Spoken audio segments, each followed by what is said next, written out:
Mokykloje šiandien visai neblogai sekėsi. Gavau iš lietuvių 9. Pagaliau gavau pažymį, kuris mane sumažins vidurkio. Rytojui neuždavė ir daug namų darbų. Todėl su draugais išvažiavome į miestą. Kartu nusipirkome visokių dalykėlių makiažui. Jau senai norėjau tai išbandyti. Nors niekada nedrįsau, nes kaipgi aš, berniukas, galiu dažytis. Mano draugai šitą abejonę jau žino. Bet jau kurį laiką bando mane įtikinti, kad privalau tai pabandyti. Prisipirkęs makiažo priemonių, bandžiau laimę. Nieko nežinojau, kaip dažytis, taigi eksperimentavau. Mano nuostabai, puikiai pavyko. Draugai tuomet pasiūlė apsirengti ką nors geresnio ir įkelti nuotrauką į Instagramą. Ir taip pasirodyti kitiems, kaip gražiai jų nuomonė aš atrodžiau. Padariau nuotrauką ir ją įkėliau. Tik nekėliau į Instagramą, nes norėjau išvengti neigiamų komentarų. Tam pasirinkau Snapchato story. Galvojau, kad tai bus saugiau. Tikrai mano makiažas toje nuotraukoje atrodė wow, dar tank topas ir baggy kelnės pridėjo puikų akcentą prie to. Žiūrėk, šiaip tai ne cirke gyvenam, bet jau tokio klauno veido tai tu neatsikratysi. Tokius juokdarius kaip tu tai tik toliau iš Lietuvos. Gėda visiška. Baisiau negu covidas tokie kaip tu. Žmogau, kaip tu taip? Ką didžiuojas tuo? Susigriebk, kaip baidyklė atrodai. Visai jau. Žinai, kai bus mažas, reikės jau kiaušinius pirkti. Nesuprantu, į ką pasaulis pavirto. Jau rengėsi vyrai kaip moteris. Sakiau. Žiūrk, kažkoks p***si. Laukiu, kol sijonėlį užsidėsi. O turiu tu tokį klausimą. Tu būsi nuotaka ar vyras per vestuves? Šiaip gėda darai Lietuvai. Jei rimtai, tai atrodai dar baisiau su makiažu. Juk vyrai nenešioja makiažo, kaip klaunas atrodai, vaidini moterį kažkokią. Ar tu ant joji? Laisvalaikis to kaip ir visų išsigimėlių. Tau reikėtų ligą savo gydyt. Balandžio 15. Šiandien turėjo būti įprasta diena. Turėjau rašyti kontrolinį darbą, kuriam vakar įtemptai ruošiausi. Be to, po pamokų turėjau planų su drauge. Deja, nesitikėjau, kad visa diena gali būti taip greitai sugadinta. Prie manęs priėjo klasiokas, su kuriuo anksčiau nelabai ir bendravom. Ir paklausė, ar man negėda įkėlus tokią nuotrauką istorijai. Labai nustebau dėl šito komentaro. Stengiausi niekaip nereaguoti ir neimti to į širdį. Gal kartais visi gauna neigiamų komentarų, ar ne? Nieko čia neįprasto nėra. Klasiokės pasakęs tą pastabą ir pasišalino. Per pamoką bandžiau susikaupti, bet mano mintis paprasčiausiai užvaldė tas komentaras. Tik apie jį galėjau galvoti. Ką jis turėjo omeny? Gėda man? Dėl ko? Atsidariau Snapchatą ir pamačiau visas niekinančias asmeninės žinutes. Vėliau iš geriausios draugės sužinojau, kad visi klasiokai, kartu pakvietę ir ją, susikūrė pokalbių grupę, kur apkalbinėjo ir žemino mane. Staiga, viskas tarsi apvirto aukštyn kojom. Susikaupt mokykloje atrodė pernelyg sunku, pažymėjome prastėti. Tėvai nuolat pyksta dėl mano elgesio namie, visiškai nesuprasdami. Nesuprantu, kas vyksta. Noriu atsiriboti nuo aplinkinių, bet tai atrodo lengviausias sprendimas šiuo metu. Po šio įvykio likau sugniugdytas. Visi tie komentarai paveikė mane ne tik mano asmeniniame gyvenime, bet ir taip pat mokykloje.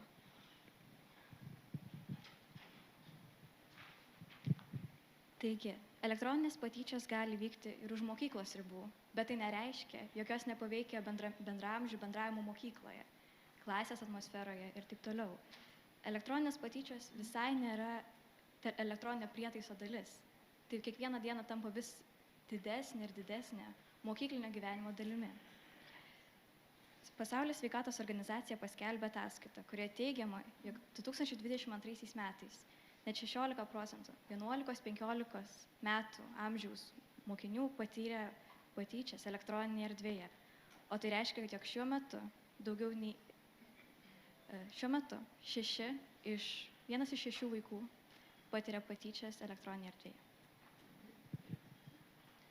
Baisiausia iš tikrųjų yra tai, kad mokyklos ne visada tokių situacijų metu padeda. Pavyzdžiui, VGTU inžinerijos licėjuje vykusiame pristatyme tinklokams galimai dėstomos psichologijos kurso pamokos buvo skleidžiama homofobinė informacija. Tokios informacijos skleidimas vaikams leido suprasti, jog mokykla nėra nusiteikus padėti tokių incidentų metu, kai vyksta patyčios, net ir elektroninėje erdvėje. Tai moksleivius priverčia jaustis nesaugiai, nes jie girdi neigiamus komentarus, patiria skirtingo pobūdžio patyčias, retai ir fizinius veiksmus dėl savo seksualinės orientacijos, lytinės tapatybės ar raiškos. Komentarai gali parodyti vaizdo įrašą visai buvo neišgalvoti. Jos iš tikrųjų sakė realiame gyvenime ir internete žmonės. Taigi dabar norėtume išgirsti jūsų nuomonę apie visas šitas situacijas ir pristatysime jums mintį. Gerai, tai pirmas klausimas, koks pirmas žodis kyla išgirdus apie elektroninės patyčias. Tai aišku, girdime, kad sako žmonės skaudu, nevaldoma blogai, nesustabdomas, skausmas, homofobija. Labai dar daugėja tokių komentarų kaip žeminimas, baimė, identifikavimas sunkumas,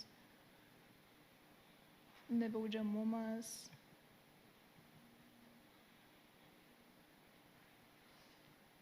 Liūna. Tai žodžiu, visi susitinkam, kad labai neigiama iš tikrųjų emocijos sukelia. Savižalda, kas sako.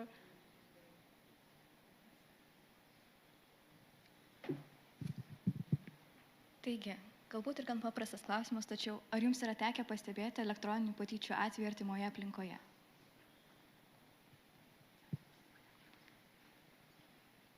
Kaip matome, daugelis iš tikrųjų yra pastebėję. Pasirinkusi žodį taip vis auga. Ir tada pabaigai, kaip stipriai elektroninės patyčios gali paveikti žmogaus emocinę būseną. Tiesiog pažymėkite, kaip jūsų nuomonė tai jums atrodo. Taigi daugelis pažymėjote labai aukštai. Iš tiesų, manau, kaip visų ir vaikų ir paauglių vardu galiu pasakyti, kad taip, elektroninės patyčios yra didelis pokytis galbūt ir problema. Galbūt tiesiog paprasčiausiai kažkam iškilęs liūdesys, tačiau tai iš tiesų paveikia gyvenimus ir jūs visi taip tam pritarėte, todėl dabar jau užbaigsime mūsų dalį. Ačiū labai, kad mus išklausėte.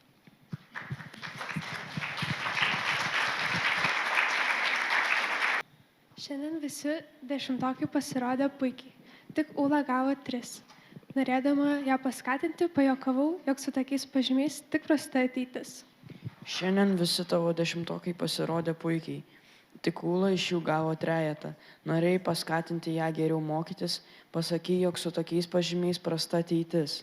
O dabar visa klasė juokėsi ir šaipėsi iš jos. Aš manau, ji pagavo mano mintį, nes ir pati nusijuokė. Ji tavo mintį suprato, kad yra prastesnė ir nusijuokė norėdama paslėpti nemalonius jausmus. Norėdama dar labiau visus prajuokinti, leptelėjau, jog šviesaplaukiams nedera būti protingoms. Juk 10-okai mėgsta kandžiai pajuokauti. 10-okai mėgsta kandžiai pajuokauti. Dabar visa klasė žinos, iš ko galima šaipytis. Keliose mokyklose atlikome tyrimą, apklausą apie užgaulų elgesį iš mokytojų pusės. Ir gavome rezultatus, kad kas 4 mokinys kasdien patiria užgaulės iš mokytojų. Tai yra 30 iš 130 žmonių. Taigi, prašome atsistoti 30 žmonių. Šias 3 eiles. Taigi pradėkime nuo jūsų ir iki čia.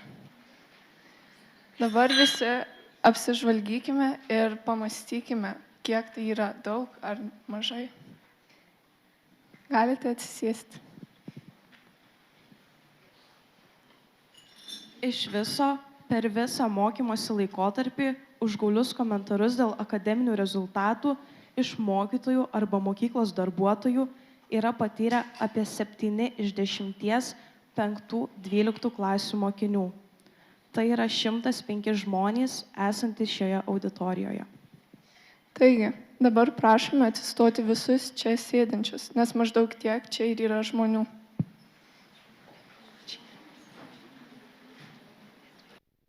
Bent kartą per visą mokymosi laikotarpį dėl išvaizdos ar elgesio Įžeidžių komentarų iš mokyklos darbuotojų yra patyrę visi atsakiusieji, vadinasi 130 žmonių esančių šioje salėje. Taigi, galbūt antrą kartą nereikia stotis, bet žmonių tiek pat, kaip ir atsistojusių prieš tai. Dėl kokių nors užgaulių mokytojų pasisakymų iš bendramžių patyčias yra išgyvenę kas trečias mokinys. Tai yra 44 žmonės iš 130. Taigi, dabar prašau atsistoti 5 eiles nuo šios pusės galo. Taigi, pradėsime jumis ir baigsime ties šią eilę. Štai kokį vaizdą matome. Galite atsisėsti. Kas penktas iš atsakysiųjų nepagarbų elgesį iš mokytojų patyrė dar būdami pradinukais. Tai yra 26 žmonės. Na ir paskutinį kartą prašome atsistoti 3 eiles. Taigi, pradėsime nuo jūsų ir baigsime ties čia eilę.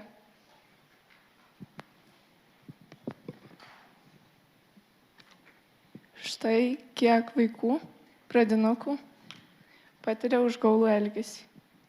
Galite atsisėsti. Brangus dienorašti. Šiandien buvo emociškai sunki diena. Pagaliau atrodė ir vėl galiu būti viešumoje ir bendrauti su žmonėm. Iki šiandien. Atėjusi naują mokyklą, man labai sunku pritapti.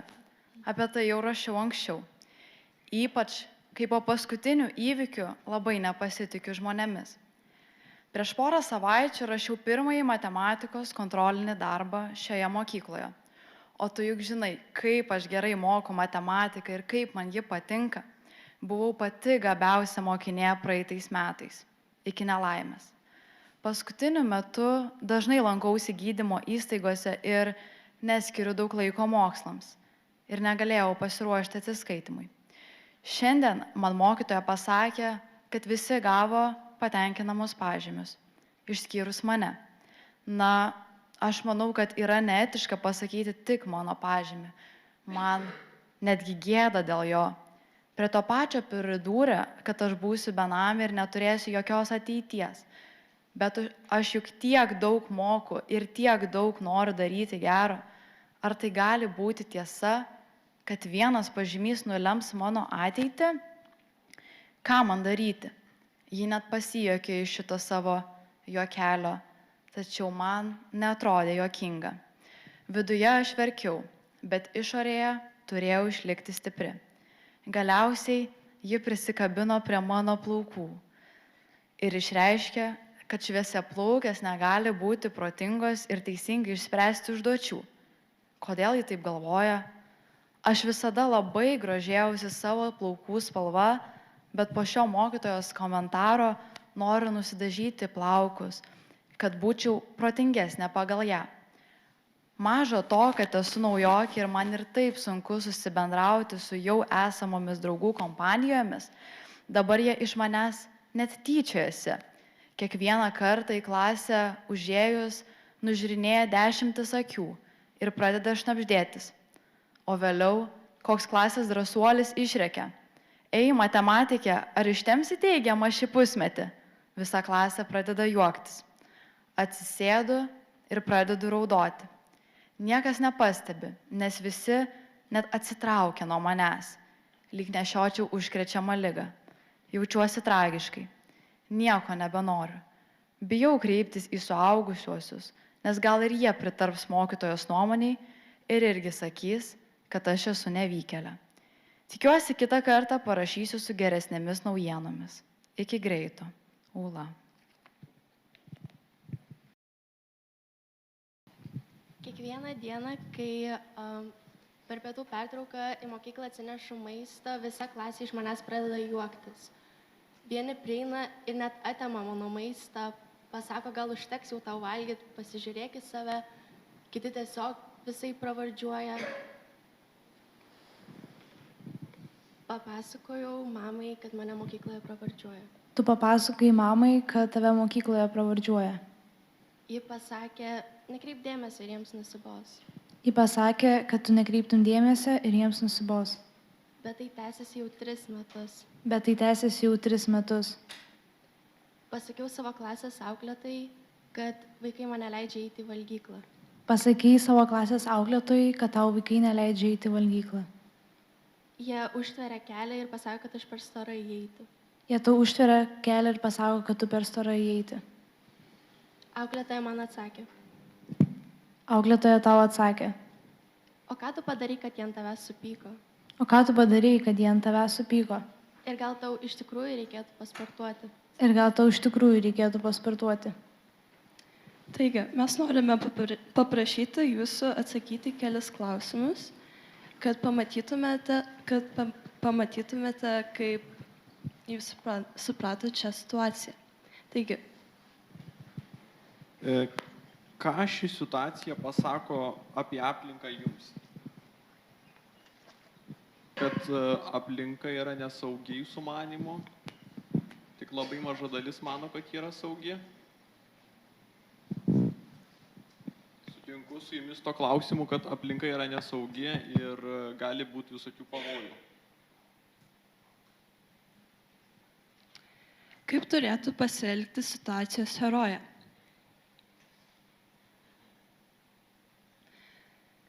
Taigi dauguma atsakė kreiptis pagalbos į kitą suaugusį. Kokius jausmus jums sukėlė šitą situaciją? Norėtume, kad įvertintumėte ir pasakytumėte patys. Kol kas matome, kad didelė dalis balsavo už liūdėsį. Pykti, liūdna, skaudu, nusivylimas. Apmauda. O paskutiniam klausimui mes padarėm plakatą ir kai jūs turėsit laisvą minutę, prašytume, kad prieitumėte ir užrašytumėte savo atsakymą. Ačiū už jūsų išreikštą nuomonę.